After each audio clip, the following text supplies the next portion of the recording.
Kahit saan sulok ng Pinas ay meron nito, Yamaha NMAX 155. Napakasimple pero napakaelegante na ang datingan kaya marami pa rin ang nahumaling at nangangarap magkaroon nito. Ang makina nito ay liquid-cooled 4-stroke single overhead cam 4-valve na may lakas na 15.36 horsepower at 8,000 RPM na may 13.9 Nm of torque at 6,500 RPM. Compression ratio nito ay 11.6 to 1 at meron displacement na 155cc. Blue core engine, more power, less fuel. Samahan mo pa ng VVA na nagbibigay ng power sa low to mid to high RPM. Fuel injection na din ito na may fuel consumption average na 30 to 44 km per liter at may tank capacity na 7.1 liter. Dual channel ABS na din ito. Samahan mo pa ng traction control kaya safe ka sa mga madulas or sudden brake. Equipped din ito ng Y-Connect na magbibigay sa iyo ng notif na need mo ng pa-maintenance at kung saan ka huling nag-park. Smart key system na merong answer back, LED headlight, taillight, handlebar switch control, electronic power socket, LCD instrument panel, at hazard switch. SRP 151,900. Disclaimer lamang po, hindi po ako nagtatrabaho sa anumang dealer. Kung ano man po nasabi kong price dito, yun po yung updated na price sa araw na pag-vlog ko ngayon. Engine type, liquid-cooled 4-stroke, single overhead cam, 4-valve. Cylinder arrangement, single cylinder. Displacement 155 cubic centimeters. Bore and stroke 58 by 58.7 mm.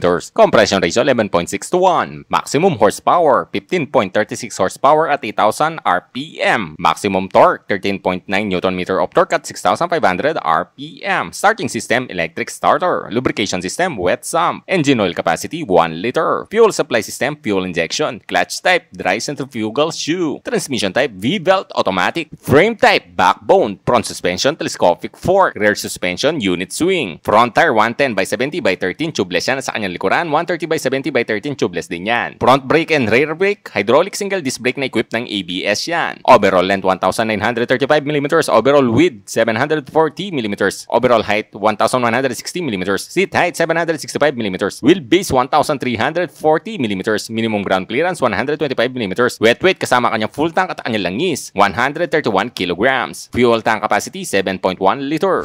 What's up mga soy? Nandito tayo ngayon sa Yamaha Rev Zone Angeles para i-vlog tong NMAX nila na matte black. So, subukan natin yung seat height niya sa height kong 5'10 or inseam na 32. Unang upo.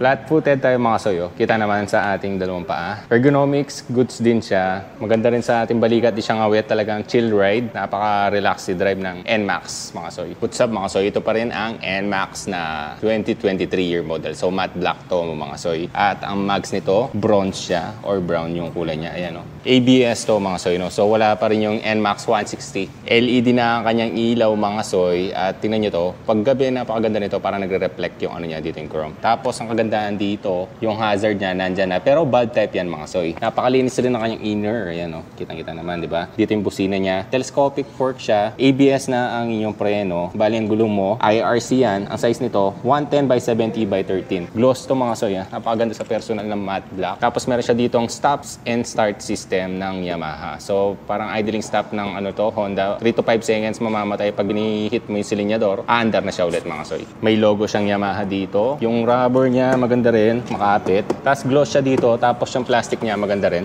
Napakaganda ng quality. Dito yung kanyang pinaka-fuel mga soy. So, pag bubukas mo yan, lalagay mo lang siya sa fuel. Pipindutin mo to mga soy. Aangat yan. You know. Napakataas ng spring nito, napakaganda. Sa ADB ko kasi ang bagal eh. Meron siyang bulsa dito, ayan, lagay ng gloves or mga iba mong gamit, pwede dyan. Meron pala siyang susi para sa compartment mo mga soy, no? At meron na siyang USB charger, kaya lang bibili ka lang ng converter. May Yamaha logo. Y-Connect pala to. Pwede mo makita yung maintenance mo kung saan ka last nag-park. At blue core engine na siya. Pag sinindihan mo, ganito yung tsura niya, mga soy. Ang makikita natin, meron siyang fuel gauge, trip F. So, pinaka-menu niyan, dito yan. Di yan passing light. Ito yung menu. Pag pinindot mo yan, pupunta sa battery, sa TCS. Pwede mo i-off yan, i-on. Traction yan. Tapos may trip B-belt, ODO, trip 1, trip 2, trip F, speedometer, orasan, temperature. Tapos may hazard indication siya dito. ABS, TCS, high beam, low beam, check engine, idling stop. Susi niya. Tapos pag may tumatawag sa'yo, meron din siyang indicator. Mas pag na-connect na yung phone mo. Dito naman sa kanan, stop and start system niya. Pag gusto mong i-off dito sa taas, sa baba, yan, on na siya. Hazard niya mga soyo, meron na siya. Pinaka-starter mo. Yung grip, same pa din naman nung dati. Diba? Pati yung preno niya, same pa din. Di siya adjustable. Pagdating dito sa kaliwa, meron na siyang menu. Hindi yan passing light. High beam, low beam, turn signal left, right, busina. cute ng busina. No? Ang side mirror niya, halos same pa rin siya ng mga Yamaha series mga soy. Familiar kayo, maganda naman yung quality. Hindi siya nakakaduling. Yung upuan niya, maganda rin. Napaka-lambot. Talagang relax ka rin dito. Pag bubuksan mo yung mga soy, tingnan nyo gano'n siya kalaki. Ang laki, di ba? Ang lawak. So, susubukan natin yung helmet natin kung kasya dito mga soy. Helmet check tayo mga soy. Isang full face at isang half face. So, subukan muna natin sa full face na helmet mga soy. Negative. Malawak siya mga soy. So, baliktad natin. Check natin. Kaya siya kung bibiglayin, no? Konti na lang eh. So, kaya siya halos ng full face na helmet. So, half face. Ito naman, half face tayo. Kasya to, sigurado. O, diba? Half face, good siya. Pati full face kaya. Meron siyang NMAX na naka-emboss dyan, 155. At ito ang binago talaga sa bagong NMAX ngayon. Adjustable ito ang kanyang suspension mga soy. So ito dito yan, pwede mong i-adjust. Liquid cooled na may cover na plastic. Mayroon na rin siyang heat guard, plastic yan mga soy. So protection sa back ride mo. Reflector, oh. Meron na siya, di ba? Yung kanyang tail light, LED na to eh. Pero yung pinaka hindi siya, bulb type pa rin siya. Yung fender niya mahaba din, good. Maganda nito, ABS na yung preno mo sa likuran. Tapos yung gulong mo, napakaganda ng kulay ng ito, yung bronze niya. Parang bronze eh. IRC pa rin, 130 by 70 by 13. Wala siyang kickstarter. Air filter niya to. Napakaganda, no? Napakalaki naman. NMAX 155. So, napaka-minimalist lang ng design talaga ng NMAX. Footrest ng yung back ride, goods din. Magandang quality. Grab bar, maganda rin siya. Alloy to. Ito yung quality mga soy. Pati plastic halos. Talagang matte black talaga. Ito lang gloss niya sa gitna. Ito ang NMAX 2023.